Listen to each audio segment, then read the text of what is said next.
उसका इरप्शन का प्रोसेस क्या है और उसको किस कंडीशन में बाहर निकाला जाता है और क्यों निकालना ज़रूरी होता है। देखिए, हमारा जो अकल दांत हम लोग जो बोलते हैं, इंग्लिश में विस्डम टूथ बोलते हैं, ये हमारा नॉर्मल टूथ इरप्शन होता है जो सीधा तरीके से नीचे की तरफ, जिसका क्राउन हो वो नीचे की तरफ आराम से सीधा सीधा आता है। प्रॉब्लम किस में होता है?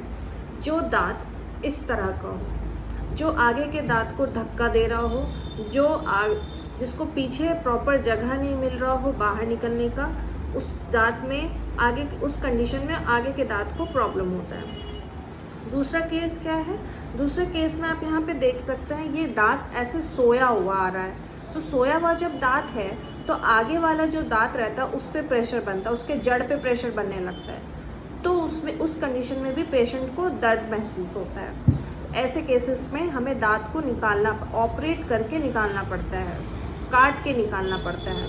फिर आप, ऐसा भी होता है कि किसी किसी का दांत, जैसे इसमें आप इस तरफ देख रहे हैं, किसी किसी का दांत पीछे इस तरफ ऐसे निकलता है। बहुत तरह का शेप होता है, डिफरेंट शेप्स होता है कि दांत को बाहर निकलने का जगह नहीं मिलता। अब इस कंडीशन में आप देख लीजिए, इस कंडीशन में ये वाला जो दांत है, इसमें अभी ये पूरी तरह से निकला भी नहीं है, लेकिन फिर भी इसमें सड़न हो गया है। तो ये क्या होगा? ये तो सड़ेगा ही, साथ में अगर आप इसी तरह इसको छोड़ दीजिएगा तो आगे वाला दांत को भी ये सड़ाना शुरू कर देगा।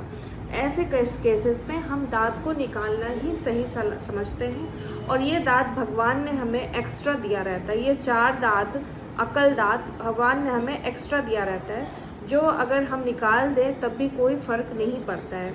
आगे का 2 जो दांत होता है, 2 मोलर्स जो होता है आगे का, उसको सही तरीके से रखना ज़रूरी है।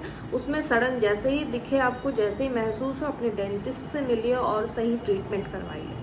Thank you for watching.